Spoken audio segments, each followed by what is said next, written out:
അങ്ങനെ ഒരു മാസത്തിന് ശേഷം ഇന്ന് തൊഴിലുറപ്പ് തുടങ്ങിയണേ. അപ്പോൾ രാവിലെ 5 മണിയപ്പോൾ ഞാൻ എഴുന്നേറ്റായിരുന്നു.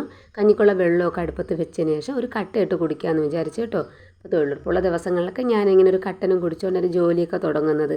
നിങ്ങളുടെ നാട്ടിലൊക്കെ തൊഴിലുറപ്പ് തുടങ്ങിയോ കമൻറ്റ് ഇടണം കേട്ടോ. അപ്പോൾ കുടിക്കാനുള്ള വെള്ളമൊക്കെ തിളച്ചപ്പോഴത്തേക്കും ഞാനതൊരു കലത്തിലേക്ക് മാറ്റിയതിന് ശേഷം അരി കഴുകി ആവശ്യത്തിനുള്ള വെള്ളം ഒഴിച്ച് അടച്ചു വെച്ച് കൊടുക്കുന്നുണ്ട്. ഉച്ചക്കലത്തേക്ക് കറിക്കായിട്ട് ഞാൻ സാമ്പാറും അവിയലും വെക്കാമെന്നാണ് വിചാരിച്ചത്. അപ്പോൾ അതിനുള്ള പച്ചക്കറിയൊക്കെ അരിഞ്ഞ് കഴുകി വൃത്തിയാക്കി വെച്ചിട്ടുണ്ട്. കുക്കറിലോട്ട് സാമ്പാറിനുള്ള കഷ്ണങ്ങളൊക്കെ ഇട്ടതിന് ശേഷം ആവശ്യത്തിനുള്ള വെള്ളം ഒഴിച്ച് തോരൻപരിപ്പും കഴുകിയിട്ട് മഞ്ഞൾപ്പൊടിയും ഉപ്പും പിന്നെ ഒരു സ്പൂൺ വെച്ച് കൊടുക്കുന്നുണ്ട്. അത് തിളച്ച് തൂവാതിരിക്കാൻ വേണ്ടിയിട്ടാണ്.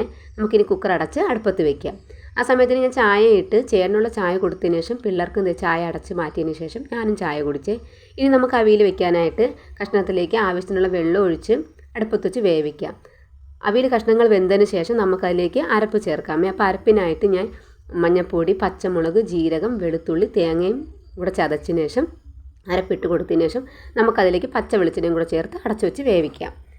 പിന്നെ ഇതേ സാമ്പാർ കഷ്ണങ്ങളൊക്കെ ഇവിടെ വെന്ത് വന്നായിരുന്നു കേട്ടോ. അപ്പോൾ അതിലേക്ക് ഞാൻ കുറച്ച് വാളംപുളി പിഴിഞ്ഞൊഴിച്ചതും മുളക് പൊടിയും മല്ലിപ്പൊടിയും ഉലുവയും കുറച്ച് കായം ഇടുന്നുണ്ട് കേട്ടോ. അപ്പോൾ ഞാൻ കുറച്ച് മല്ലിപ്പൊടി അധികം ഇടുമേ.